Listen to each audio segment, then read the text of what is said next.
pecadores e indignos, fomos redimidos pelo sangue precioso do Teu Filho Jesus Cristo. E estamos aqui reunidos para prestarmos um culto público ao Teu santíssimo nome. Graças nós te damos em nome de Jesus. E em nome de Jesus nós confessamos a indignidade tanto da boca que proclama, quanto dos ouvidos que ouvem. Por isso nós suplicamos em nome de Jesus Cristo, pela plenitude do Teu Espírito Santo, que seja o Senhor a proclamar o santíssimo Evangelho de nosso Senhor Jesus Cristo, e que seja o Teu Espírito Santo a vivificar os nossos corações, abrir nossos ouvidos, olhos e mentes, para que com temor e tremor recebamos a Sua santíssima palavra. Tudo para a Tua glória, para a honra e alegria de nosso Senhor Jesus Cristo, em nome de quem nós oramos. Amém. O tema da palavra de hoje é a parábola da águia e videira. Abramos nossas Bíblias em Ezequiel capítulo 17, versículos 1 a 24. Ezequiel capítulo 17, versículos 1 a 24. Veio a mim esta palavra do Senhor: Filho do homem, apresente uma alegoria e conte uma parábola à nação de Israel. Diga a eles: assim diz o soberano, o Senhor: uma grande águia com asas poderosas, penas longas e vasta plumagem de cores variadas, veio ao Líbano. Apoderando-se do alto de um cedro, arrancou o seu broto mais alto e o levou para uma terra de comerciantes, onde o plantou numa cidade de mercadores. Depois apanhou um pouco de sementes da sua terra e as pôs em solo fértil. Ela as plantou como um salgueiro junto a muita água. E elas brotaram e formaram uma videira baixa e copada. Seus ramos se voltaram para a águia, mas as suas raízes permaneceram debaixo da videira. A videira desenvolveu-se e cobriu-se de ramos, brotos e folhas. Mas havia outra águia grande, com asas poderosas e rica plumagem. A videira lançou suas raízes na direção dessa águia, desde o lugar onde estava plantada, e estendeu seus ramos para ela em busca de água. Ora, ela havia sido plantada em terreno bom, junto a muita água, onde produziria ramos, daria frutos e se tornaria uma videira viçosa. Diga a eles: assim diz o soberano, o Senhor: ela vingará? Não será desarraigada e seus frutos não serão arrancados para que ela seque? Tudo o que brotar dela secará. Não serão necessários nem braços fortes, nem muitas pessoas para arrancá-la pelas raízes. Ainda que seja transplantada, será que vingará? Não secará totalmente quando o vento oriental a atingir, murchando e desaparecendo do lugar onde crescia? Veio depois a mim esta palavra do Senhor: diga a essa nação rebelde: você não sabe o que essas coisas significam? Diga a eles: o rei da Babilônia foi a Jerusalém, tirou de lá o seu rei e os seus nobres e os levou consigo de volta à Babilônia. Depois fez um tratado com um membro da família real e o pôs sob juramento. Levou também os líderes da terra para humilhar o reino e torná-lo incapaz de reerguer-se, garantindo apenas a sua sobrevivência pelo cumprimento do seu tratado. Mas o rei se revoltou contra ele e enviou mensagens ao Egito pedindo cavalos e um grande exército. Será que ele se sairá bem?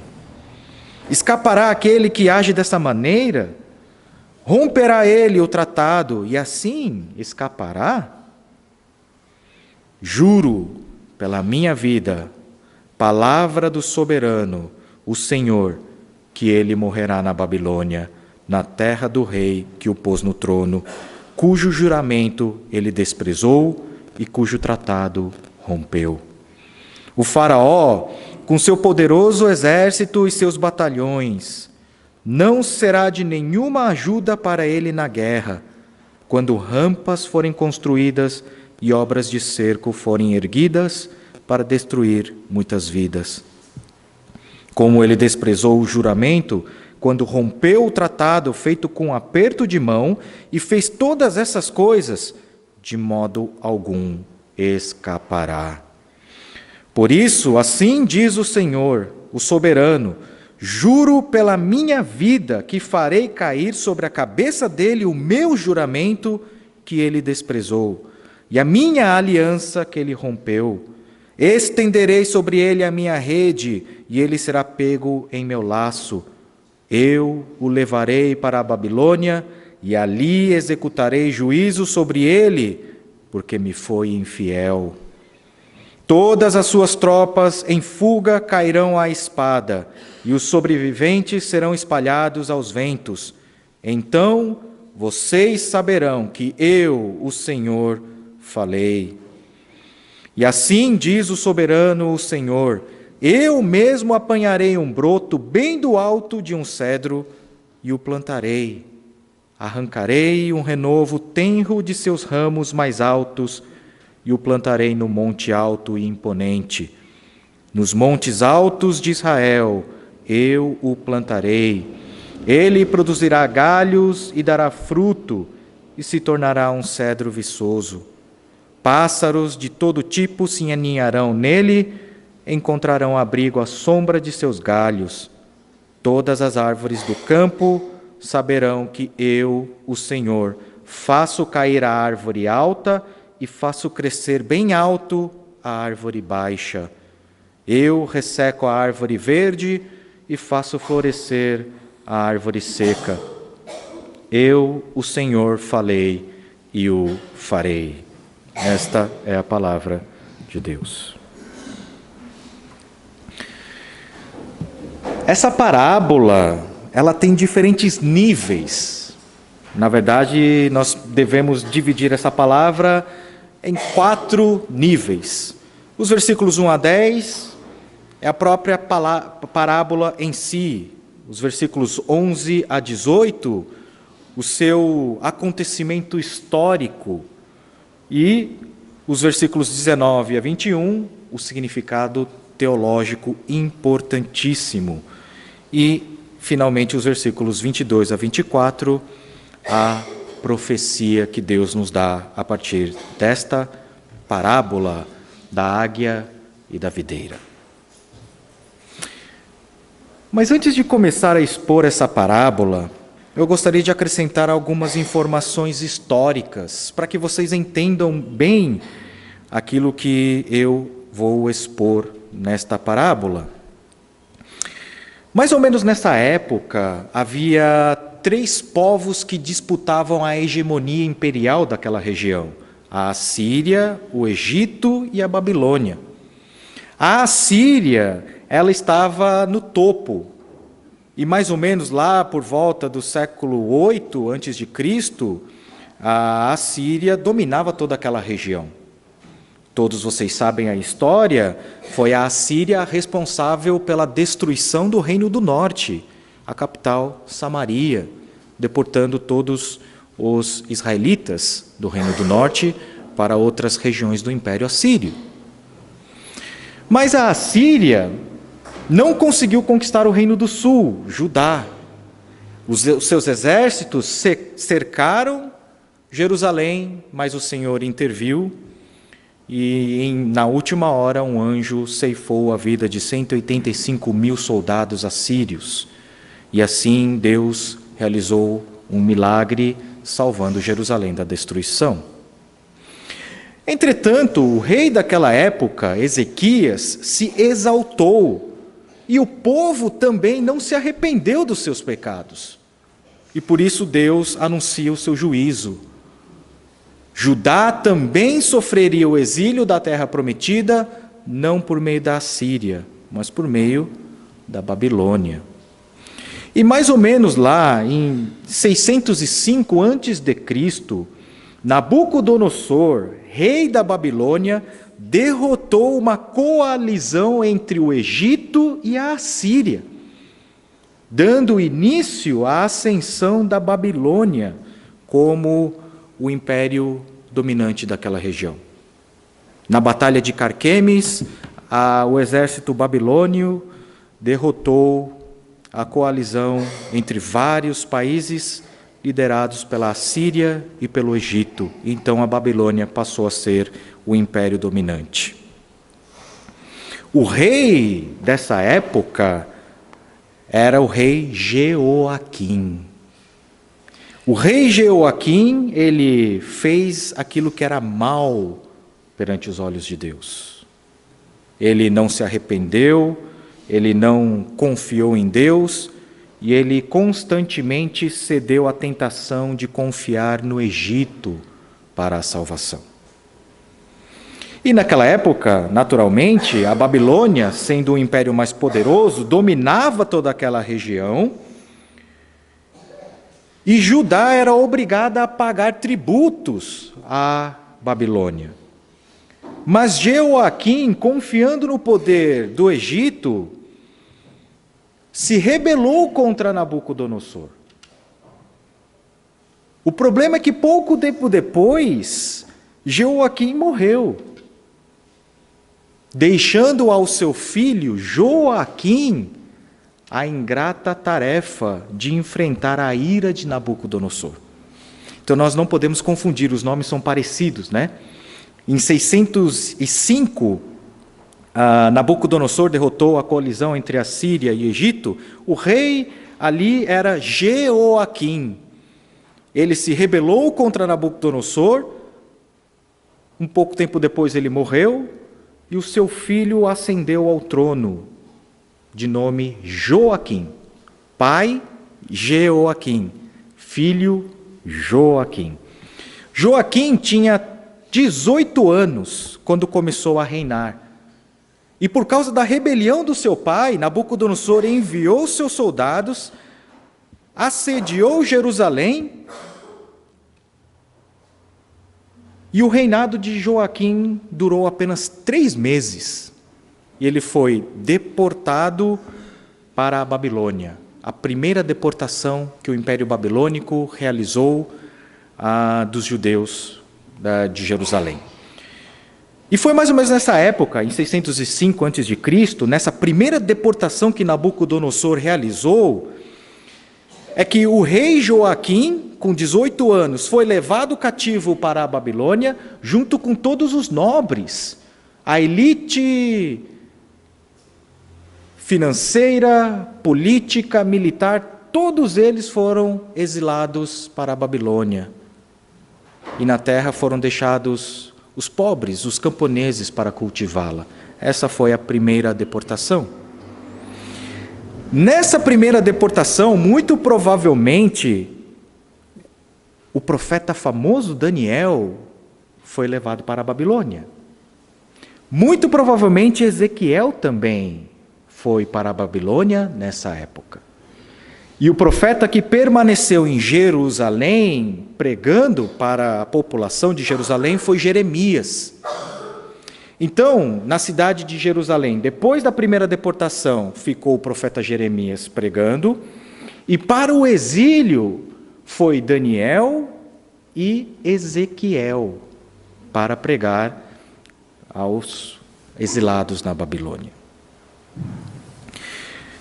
Acontece que a rebelião de Judá contra a Babilônia se aprofundou cada vez mais, e todas as vezes o rei cedeu à tentação de confiar no Egito, de modo que Nabucodonosor realizou uma segunda investida contra Judá, levou mais gente cativa para Babilônia, até que a rebelião foi suprimida de uma vez por todas por Nabucodonosor, com a destruição completa da cidade de Jerusalém e da destruição do templo na terceira e última deportação que o povo de Judá foi exilado. É dentro desse contexto histórico que vem essa parábola da águia e da videira, a Ezequiel. Ezequiel está pregando para as pessoas que estão exiladas na Babilônia. E Deus, então, ele envia a sua palavra ao seu povo. Versículo 1 do capítulo 17 de Ezequiel. E veio a mim esta palavra do Senhor. Versículo 2. Filho do homem, apresente uma alegoria e conte uma parábola à nação de Israel. Aqui no versículo 2 eu gostaria de propor, de sugerir, que nós lêssemos o versículo de uma forma um pouco mais literal. Ao invés de nós lermos aqui alegoria, eu gostaria de sugerir que vocês leiam enigma, que é a palavra mais literal do hebraico. Então nós vamos ler o versículo 2 da seguinte forma. Filho do homem, apresente um enigma e conte uma parábola à nação de Israel. O que Deus está nos apresentando é uma parábola e, ao mesmo tempo, um enigma. A solução desse enigma é vital para o povo de Deus, assim como o bom entendimento correto da parábola. Por isso que eu proponho essa leitura do versículo 2. E qual é essa parábola? Versículo 3. Diga a eles: assim diz o soberano Senhor, uma grande águia, com asas poderosas, penas longas e muita plumagem de cores variadas, veio ao Líbano, apoderando-se do alto de um cedro, arrancou o seu broto mais alto e o levou para uma terra de comerciantes, onde o plantou numa cidade de mercadores. Depois apanhou um pouco de sementes da sua terra e a pôs em solo fértil. Ela, a águia, as plantou como um salgueiro junto a muitas águas. Vamos fazer uma pausa. Parábolas são muito visíveis, muito visuais. Então, eu convido todos vocês a visualizar aquilo que a parábola está propondo. Imaginem uma águia grande, de asas poderosas, plumagens longas e de bastante cores variadas. Uma águia realmente poderosa, esplêndida. Ela chegou ao Líbano e ela se apoderou de um ramo de um cedro. Ele cortou um pedaço de um broto num cedro alto, levou a uma terra de comerciantes e plantou esse broto lá. Depois, ele pegou algumas sementes e plantou num terreno fértil, perto de muitas águas. Por enquanto, essa é a imagem. E essa semente, versículo 6, essas sementes que a primeira águia plantou, elas brotaram e formaram uma videira baixa e copada. Seus ramos se voltaram para a águia, mas as suas raízes permaneceram debaixo da videira. A videira desenvolveu-se e cobriu-se de ramos, brotos e folhas. Então essa videira que a águia plantou começou a crescer. Suas raízes começaram a se aprofundar na terra, beber da água abundante que havia e se beneficiar da terra fértil. E essa videira não era tão alta quanto o cedro, mas ela começou a desenvolver seus ramos, e os seus ramos começaram a se voltar para a águia. Mas de repente, surge uma segunda águia, versículo 7. Mas havia outra águia grande, com asas poderosas e rica plumagem. A videira lançou suas raízes na direção dessa águia, desde o lugar onde estava plantada, e estendeu seus ramos para ela em busca de água. Então, de repente, aparece uma segunda grande águia, com menos poder, mas ainda assim uma esplêndida águia, e a videira começa a fazer uma coisa que não é natural. Ela começa a pegar as suas raízes, o que se espera de uma videira, suas raízes devem descer para baixo, para ser um pouco pleonástico. Suas raízes dão uma volta de 180 graus e começam a subir em direção à segunda águia. Videiras não fazem isso. Algumas árvores do pântano fazem, mas videiras não. Não só suas raízes fazem algo que não é natural, elas começam ao invés de penetrarem na terra, começam a sair da terra em direção à águia em busca de água. Os ramos dessa videira, que estavam voltadas para a primeira águia, começam a se voltar para a segunda águia. E isso é suicídio. Versículo 8 a 10. Ora, a videira havia sido plantada em terreno bom, junto a muita água, onde produziria ramos, daria fruto e se tornaria uma videira viçosa. Mas essa videira recusou a água abundante que havia, a terra fértil que havia, voltou suas raízes para a segunda águia, e todos os seus ramos também virando as costas para a primeira águia. Então, versículo 9, diga a eles, assim diz o soberano Senhor. Deus pergunta, essa videira vingará? Não será desarraigada e seus frutos não serão arrancados dela para que ela seque? Tudo o que brotar dela secará, não serão precisos nem braços fortes, nem muitas pessoas para arrancá-la pelas raízes. Ainda que seja transplantada, será que vingará? Todos sabem a resposta, todos sabem que a videira cometeu suicídio. Suas raízes abandonaram as águas que a sustentavam, a terra fértil que a nutria. Seus ramos voltaram as costas para a águia que a havia plantado e se direcionaram para uma segunda águia. Não secará totalmente quando o vento oriental a atingir, murchando e desaparecendo do lugar onde crescia? Ezequiel usa uma imagem desse vento oriental muito conhecido, chamada de siroco, que vem do deserto, é um vento sequíssimo, que é capaz de ressecar qualquer broto verde. Se a planta não está bem arraigada, bem enraizada em terreno fértil e úmido, ela vai se secar em questão de pouco tempo. Todos sabem a resposta. E o poder da parábola é justamente usar essas imagens vívidas que fazem parte do cotidiano de todas as pessoas para ensinar verdades profundas. Então, o nosso primeiro desafio é entender a parábola, porque a parábola nos conduz a um enigma. Mas como nós vamos interpretar a parábola?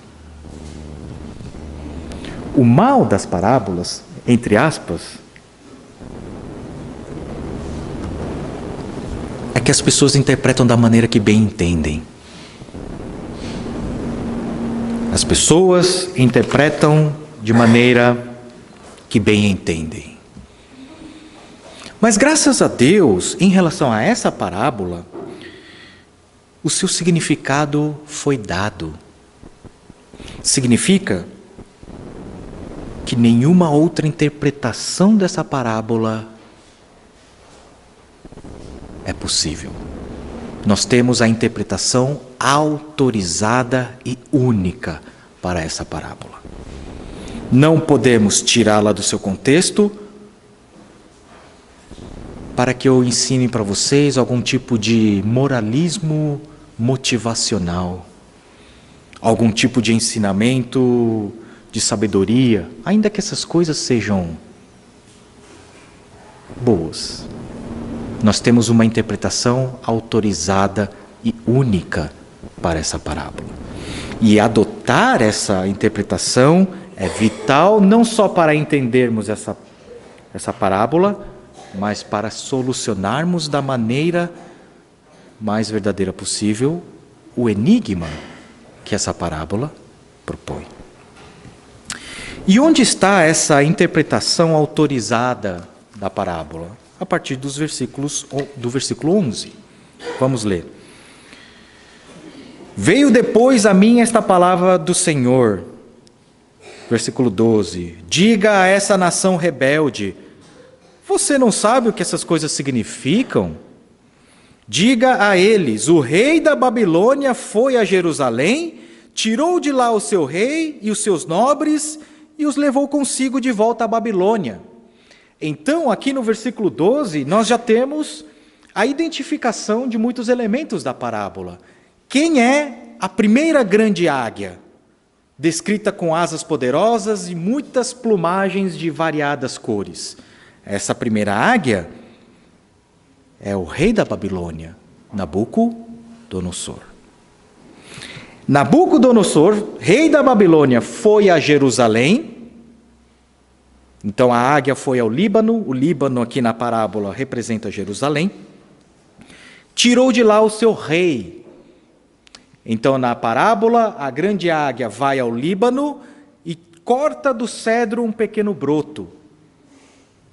De acordo com o versículo 12, isso significa que a águia, o rei da Babilônia, foi ao Líbano, Jerusalém, e tirou de lá o seu rei, o broto do cedro. Qual era este rei? Joaquim.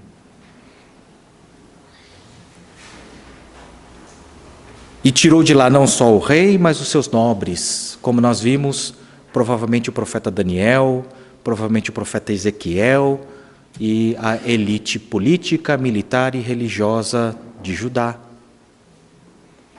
E os levou consigo de volta à Babilônia. Então, a cidade de mercadores, onde a águia cortou o cedro e plantou, essa cidade de mercadores é identificada como a Babilônia. Depois, fez um tratado com um membro da família real e o colocou sob juramento. Também levou embora os líderes da terra, para humilhar o reino e torná-lo incapaz de voltar a erguer-se, garantindo apenas a sua sobrevivência pelo cumprimento do seu tratado. Então, agora nós temos a identidade da videira. Lembram da parábola? A águia grande foi ao Líbano, Jerusalém, cortou um broto do cedro, é o rei de Jerusalém, Joaquim, levou a terra de comerciantes e o plantou. Levou cativo o rei Joaquim à Babilônia e o encarcerou lá. Nós vimos na parábola que então essa grande águia, a primeira, pegou algumas das sementes e plantou na terra. Quem é essa semente que cresceu em videira? O rei fantoche que Nabucodonosor colocou no lugar de Joaquim. O tio de Joaquim, irmão de Jeoaquim. Então lembra, né? Pai que se rebelou contra Nabucodonosor, rei de Jerusalém, Jeoaquim, morreu. Seu filho assumiu o trono com 18 anos, foi deportado para a Babilônia. Quem assumiu o lugar? O rei Zedequias, o tio de Joaquim. Então agora nós temos a identidade dessa videira. A videira era o tio do rei de Jerusalém, era o tio de Joaquim, irmão de Jeoaquim, O nome dele era Matanias, que depois foi mudado para Zedequias. Ele era um rei fantoche que deveria governar Judá de acordo com os interesses babilônicos. Por isso que o versículo 14 diz: para humilhar Judá e torná-lo incapaz de voltar a erguer-se, garantindo apenas a sua sobrevivência pelo cumprimento do seu tratado. Zedequias deveria governar Judá com lealdade em relação a Nabucodonosor. Se ele fosse subserviente a Nabucodonosor, tudo iria bem com ele. Ele iria prosperar, ele continuaria no seu trono e a história seguiria. Mas nós vimos que aparece uma segunda águia. E a videira, que agora nós sabemos que é Zedequias, o rei fantoche, tio de Joaquim, que é o verdadeiro rei de Jerusalém, essa videira começa a se voltar para uma segunda águia. Versículo 15 nos dá a identidade da segunda águia. Mas esse rei, a videira, se voltou contra ele, contra a primeira águia, enviou mensagens ao Egito pedindo cavalos e um grande exército. Será que ele sairá bem? Então a segunda águia, descrita como sendo grande, mas não tão esplendorosa como a primeira, nós temos a identidade da segunda águia, é o Egito. O Egito vai ser uma fonte constante de tentação para todos os reis durante essa crise, tanto do Império Assírio quanto do Império Babilônico. Os reis de Judá e de Israel, ao invés de se voltarem para Deus, constantemente apostataram de Deus, virando as suas costas para o Senhor, confiando no poder de cavalos e de exércitos. Por isso que essa videira, que é Zedequias, que deveria governar de acordo com a lealdade e os interesses de Nabucodonosor, ele é descrito se voltando para a segunda águia, que é o Egito. Historicamente, Zedequias enviou mensageiros diplomáticos ao Egito pedindo intervenção, pedindo cavalos e exércitos, quebrando o pacto de lealdade que Zedequias tinha com o rei Nabucodonosor, a primeira águia.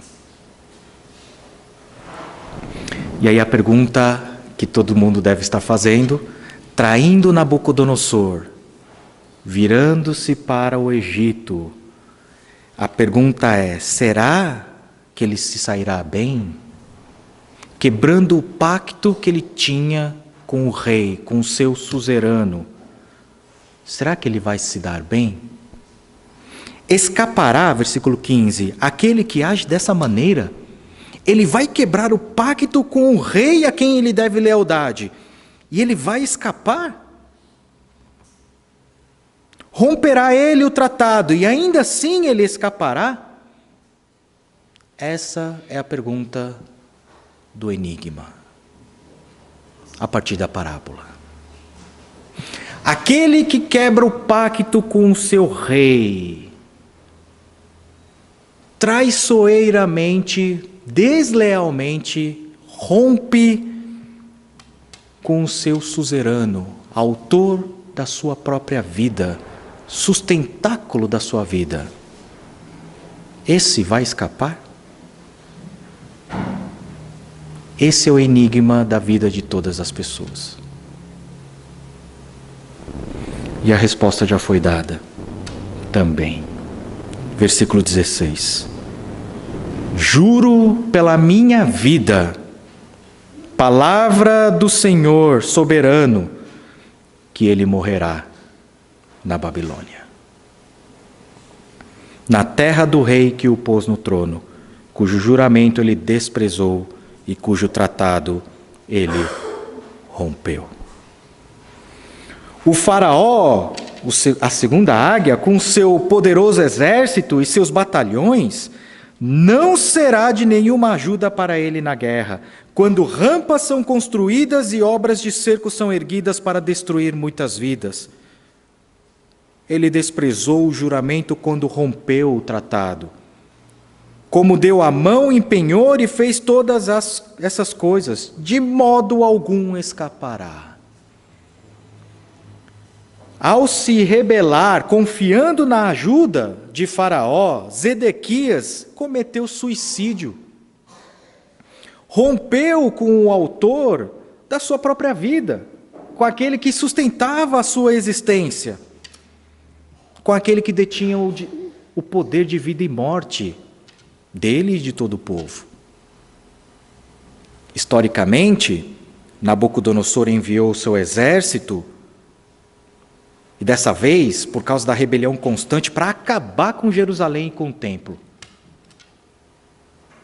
Zedequias esperou a ajuda de Faraó, que de fato enviou um pequeno exército, mas esse exército de Faraó foi interceptado pelo exército babilônico e nunca chegou a Jerusalém.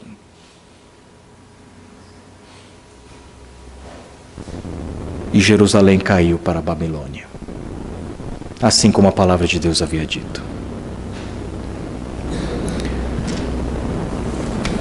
Então, o enigma é a pergunta: aquele que transgride o pacto com o autor da sua vida, escapará? O problema é que Deus jurou pela vida dele que não. Ele morrerá.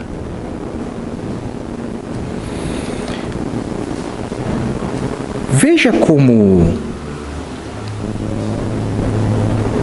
a partir da parábola, nós somos conduzidos ao acontecimento histórico, e a partir do acontecimento histórico, nós temos a parte teológica da parábola, versículo 19. Por isso, assim diz o Senhor soberano: juro pela minha vida que farei cair sobre a cabeça dele o meu juramento que ele desprezou, e a minha aliança que ele rompeu.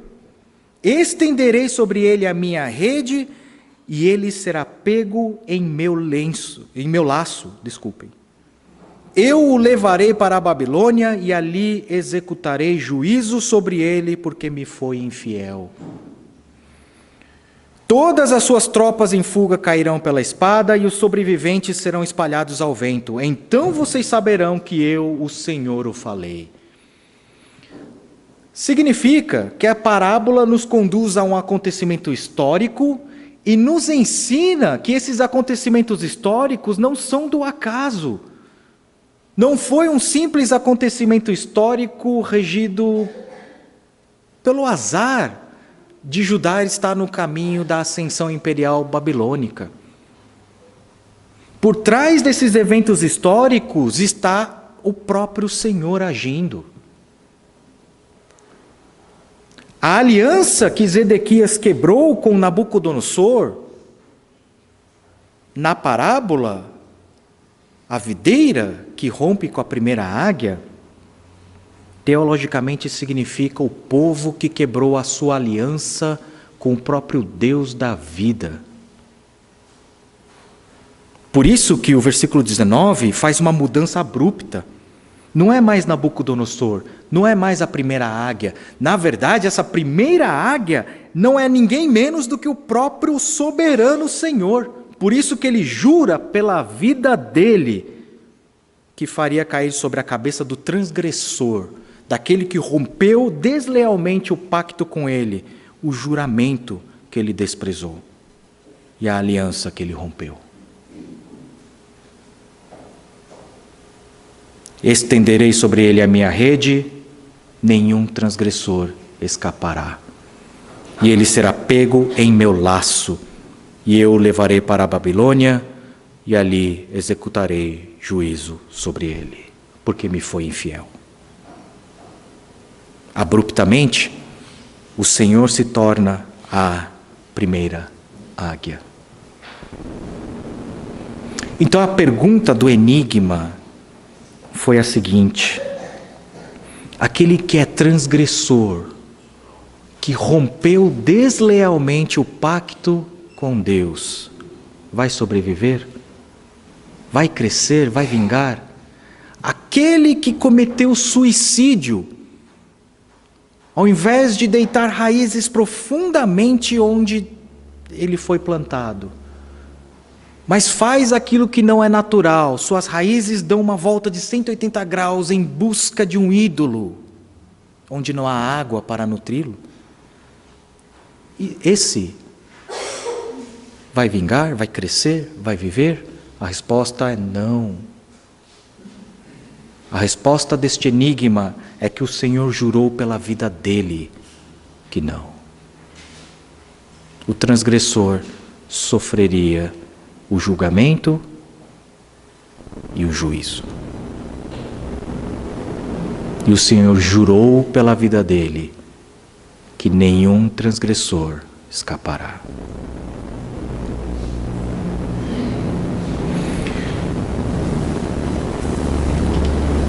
Lá em Jeremias 52, nós temos o relato do que aconteceu nos últimos dias de Jerusalém.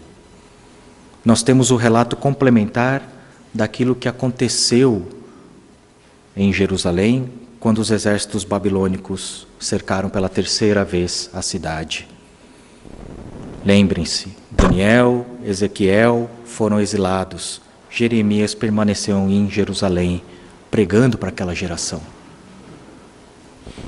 E antes que chegasse esse dia, se vocês lerem o livro de Jeremias, vocês vão saber que Deus, ele repetidas vezes chama o povo ao arrependimento. Arrependam-se porque vocês são transgressores. De modo nenhum o transgressor escapará de mim. Vocês não têm para onde fugir do meu juízo. Arrependam-se. E Jeremias, ele descreve, Deus por meio de Jeremias, ele diz: começando de madrugada eu enviei os meus servos, os profetas, dizendo: arrependam-se, arrependam-se. Mas não me deram ouvidos. Num dos últimos momentos, antes de Joaquim, ainda nos tempos de Jeoaquim, Deus mandou que Jeremias escrevesse todas as palavras a respeito da destruição que viria sobre Jerusalém. E Jeremias pediu para que o Baruque escrevesse. Baruque escreveu. Como Jeremias estava encarcerado por causa da pregação da palavra de Deus, Baruque leu para os nobres de Israel, de Judá, que então levaram a Jeoaquim. Sabe o que Jeoaquim fez com esse pergaminho escrito, a palavra de Deus, com todas as palavras a respeito da destruição iminente de Jerusalém, exortando o povo ao arrependimento? Jeoaquim não permitiu nem que a primeira página fosse lida. Enquanto eles ainda estavam lendo a primeira página, ele pegou todos os pergaminhos, pegou uma faca, picou e jogou no fogo.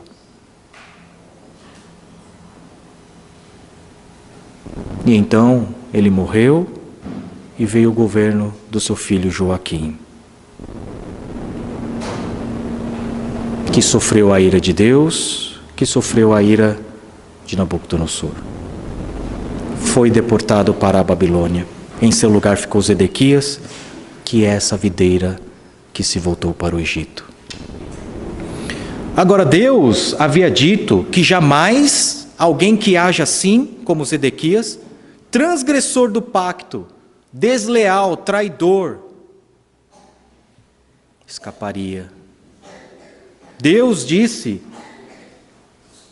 que apesar dele tentar fugir, Deus estenderia a rede dele e ele seria pego em seu laço. E que ele seria levado para a Babilônia, e ali o próprio Deus executaria o seu juízo. porque foi infiel não só a Nabucodonosor, mas essa infidelidade a Nabucodonosor representa a infidelidade a Deus. E todas as suas tropas em fuga cairão pela espada, e os sobreviventes serão espalhados ao vento. E aí vocês saberão que eu, o Senhor, falei. Jeremias capítulo 52 diz o que aconteceu com Zedequias. Joaquim já havia sido encarcerado, por enquanto, jogado num calabouço lá na Babilônia. Zedequias se rebelou contra Nabucodonosor, pedindo ajuda do Egito. O Egito enviou uma tropa para ajudar quando os exércitos babilônios cercaram a cidade. Foram interceptados e não puderam ajudar. Então Jerusalém se viu sozinha. Jeremias capítulo 52, versículo 1.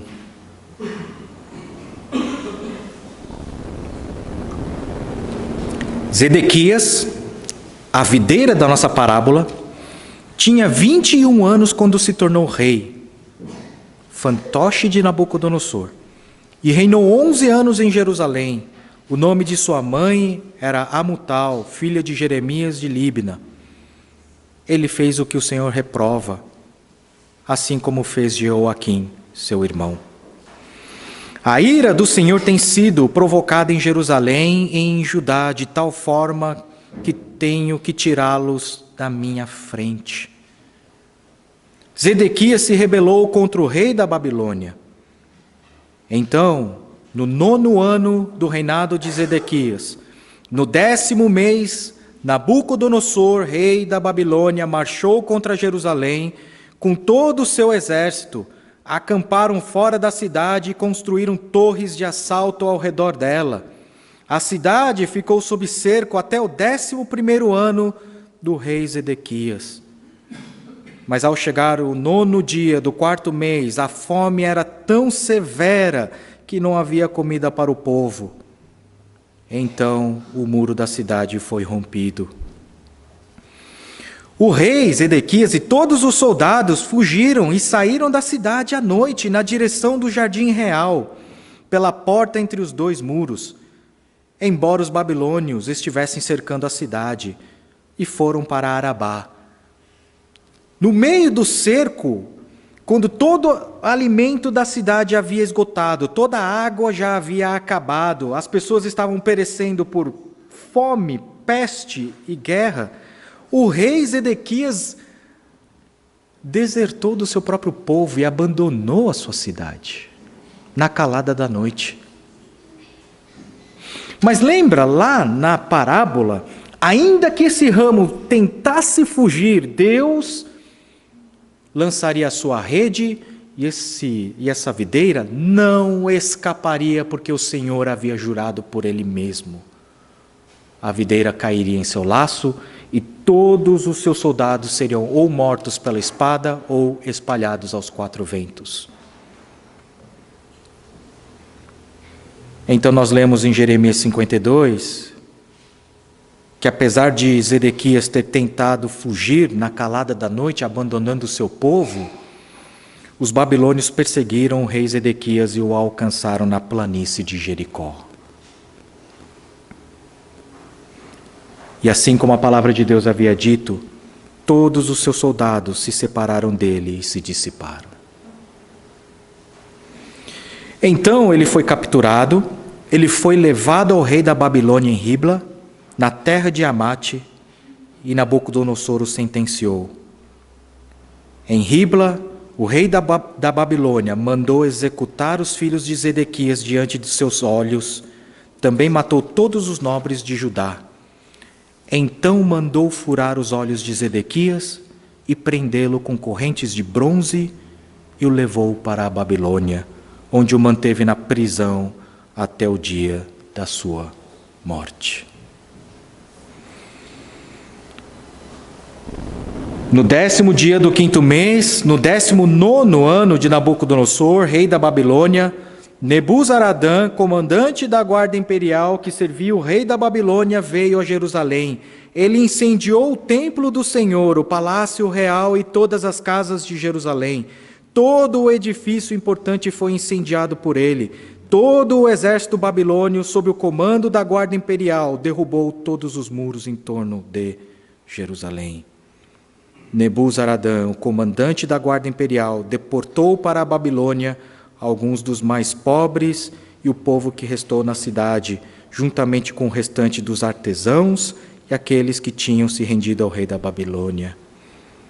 Mas Nebuzaradã deixou para trás o restante dos mais pobres da terra para trabalhar nas vinhas e campos, exatamente como o Senhor havia dito. Quando nós olhamos para os acontecimentos históricos, objetivos, são pessoas reais que existiram na história, nós somos conduzidos pela palavra do Senhor a aprendermos com a parábola dele. E por meio da parábola nós somos conduzidos à parte espiritual desses acontecimentos históricos. Nós lemos na parte teológica que é o próprio Senhor que prenderia essa videira, porque essa videira, na verdade, rompeu o pacto com o próprio Senhor. E é o próprio Deus que levaria essa videira à Babilônia e ali executaria o juízo. Então, por meio dessa parábola, vamos fazer um exercício de imaginação. Historicamente, o que acontece? Rei Zedequias se rebela contra o rei da Babilônia, que o havia colocado no trono, se voltando para o Egito.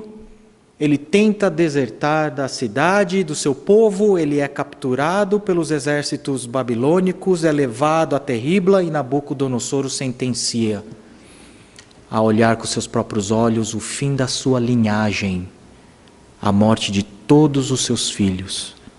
Depois os seus olhos são furados e ele é acorrentado com correntes de bronze e levados para a Babilônia. E a mensagem final é: onde ele permaneceu até o fim da vida dele. Ao mesmo tempo, nós temos o plano espiritual. O que na verdade está acontecendo? É o próprio Senhor, por meio de Nabucodonosor, que prendeu Zedequias, o transgressor do seu pacto, o conduziu até a Babilônia. Lá a palavra é claríssima: eu executarei juízo sobre ele. Quem está executando esse juízo sobre Zedequias? Na verdade, por meio de Nabucodonosor, é o próprio Senhor. Por isso que as pessoas não sabem o que fazer com esse Deus justo, santo, que jamais passa por cima da sua santidade e justiça. É mais fácil pegar esse Deus e varrer para debaixo do tapete e pregar um Deus sem ira. E a consequência mais imediata disso é o esvaziamento da cruz.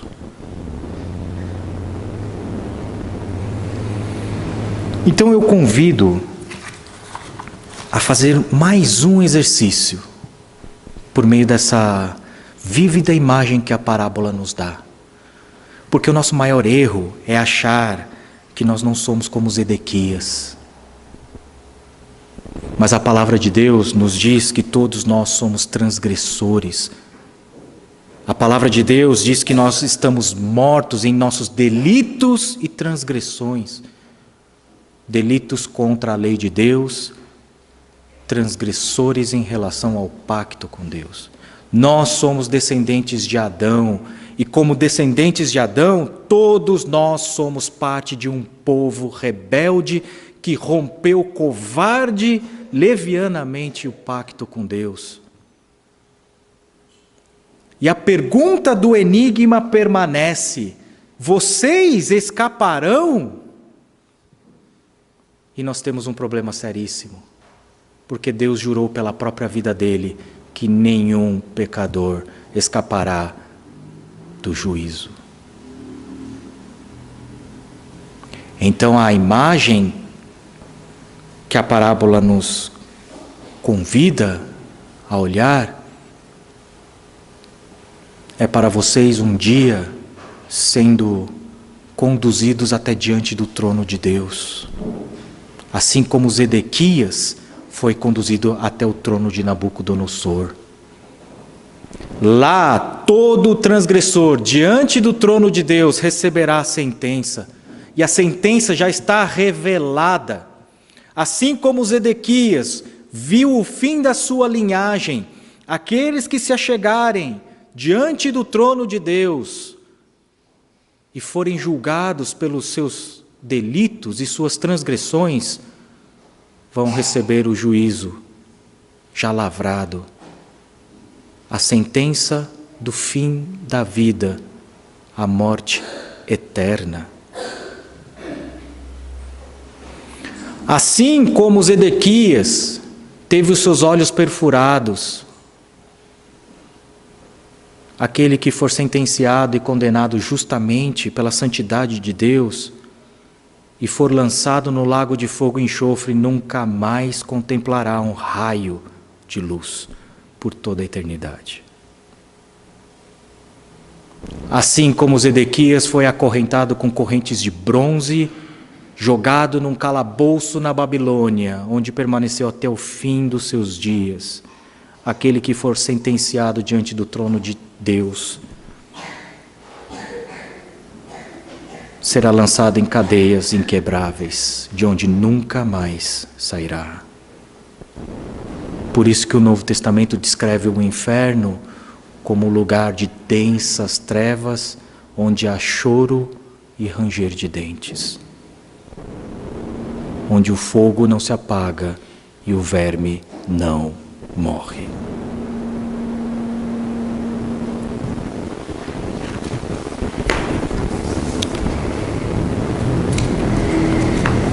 Mas a solução do enigma não está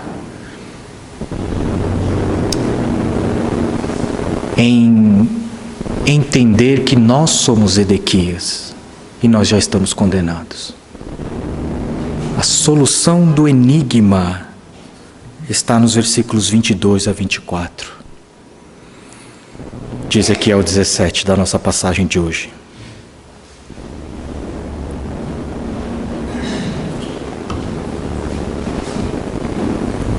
Assim diz o soberano Senhor: eu mesmo apanharei um broto bem do alto de um cedro e o plantarei. Arrancarei um renovo tenro de seus ramos mais altos e o plantarei no monte alto e imponente. Nos montes altos de Israel eu o plantarei, e ele produzirá galhos e dará fruto e se tornará um cedro viçoso. Pássaros de todo tipo se aninharão nele, encontrarão abrigo à sombra de seus galhos. Todas as árvores do campo saberão que eu, o Senhor, faço cair a árvore alta e faço crescer bem alto a árvore baixa. Eu resseco a árvore verde e faço florescer a árvore seca. Eu, o Senhor, falei e eu o farei.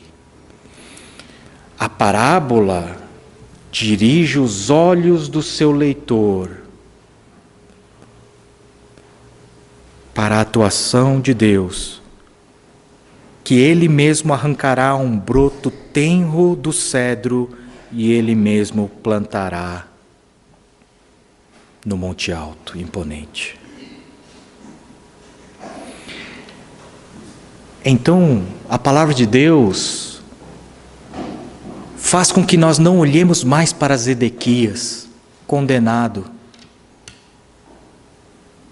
Nossos olhos se dirigem ao cedro. Quem era o cedro na parábola? Joaquim. E Deus promete que desse Joaquim, desse cedro, ele mesmo arrancaria um broto e o plantaria num monte muito alto.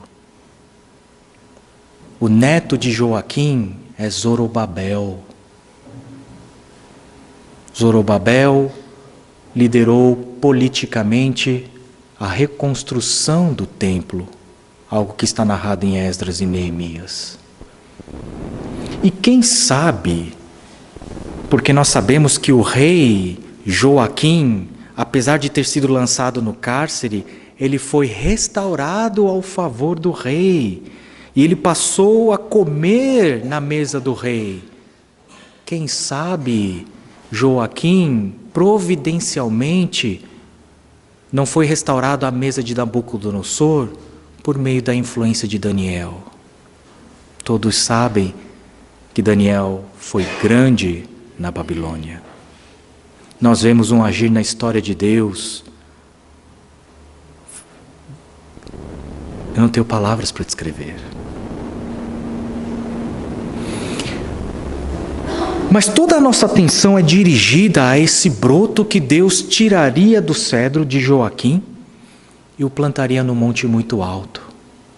De fato, Zorobabel é o neto de Joaquim, mas ele esteve longe de cumprir todas as profecias a respeito desse broto.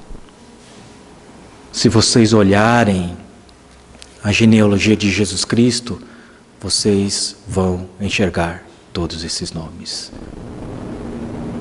Porque quem é esse broto que viria desse cedro, que a partir de Zorobabel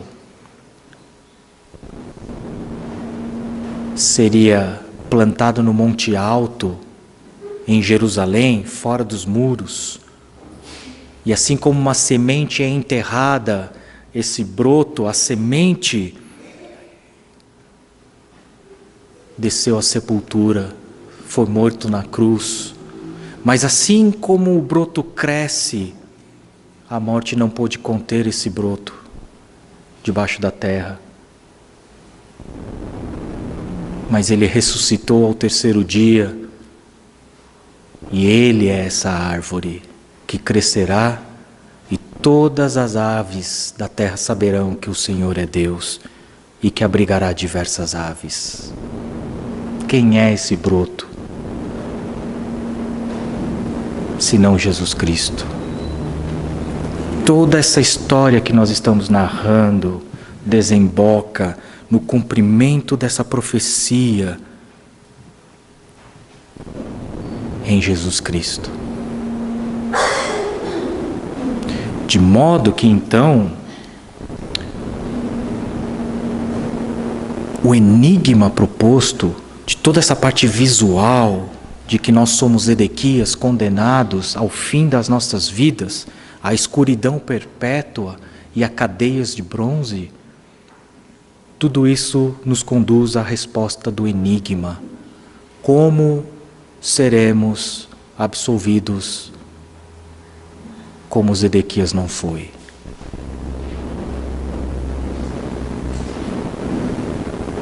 Olhando para esse broto que Deus plantaria a partir do cedro, que é Jesus Cristo. Por isso, para finalizar, eu proponho a leitura de João, capítulo 15. Vou ler dos versículos 1 a 8.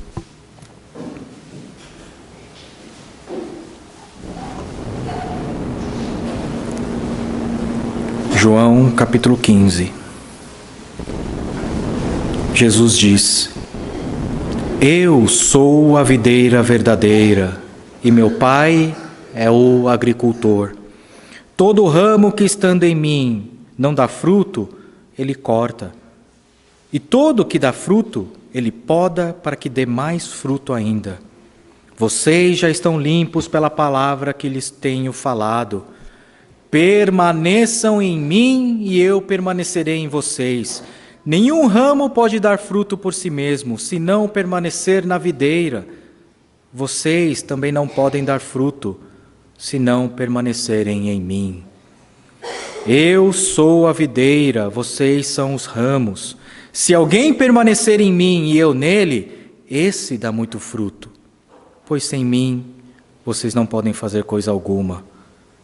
Se alguém não permanecer em mim, será como o ramo que é jogado fora e seca. Tais ramos são apanhados, lançados ao fogo e queimados. Se vocês permanecerem em mim e as minhas palavras permanecerem em vocês, pedirão o que quiserem e lhes será concedido. Meu Pai é glorificado pelo fato de vocês darem muito fruto, e assim serão meus discípulos. Todo aquele que permanecer fora desta videira, deste broto que Deus tirou do cedro e o plantou na cruz e o fez ressuscitar ao terceiro dia para se tornar esta videira, todo ramo que estiver fora dessa videira secará. É como a videira da parábola, faz algo que não é natural. Suas raízes abandonam a fonte das águas vivas e fazem algo bizarro. Suas raízes se voltam para cima em busca de ídolos que jamais podem saciar a sede.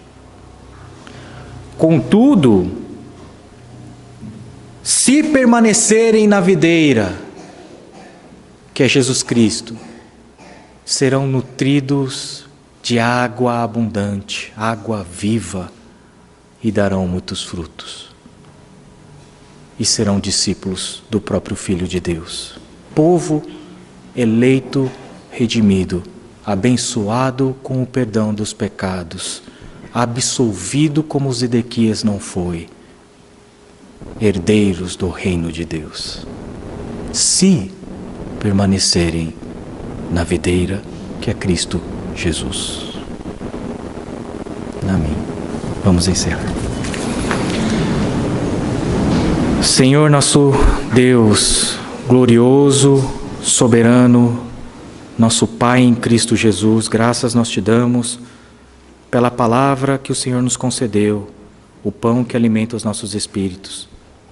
Graças nós te damos porque o Senhor não nos abandonou em nossos próprios pecados e delitos, não nos abandonou em nossas transgressões para recebermos o justo juízo, mas o Senhor nos concedeu um renovo, a verdadeira videira que é Jesus Cristo.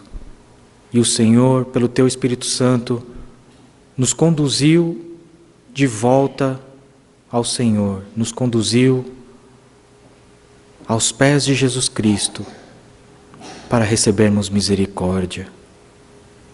Graças nós te damos porque então em Cristo Jesus somos herdeiros do teu reino, somos povo redimido, perdoado. E que o Senhor nos conceda o teu Espírito Santo para que possamos frutificar abundantemente, porque o teu Espírito Santo é fonte de águas vivas. Que nós deitemos nossas raízes profundamente e bebamos a água da vida eterna que somente há em Cristo Jesus. Que o Senhor nos guarde em mais uma semana, que o Senhor nos traga em segurança a semana que vem. Em nome de Jesus Cristo nós oramos. Amém.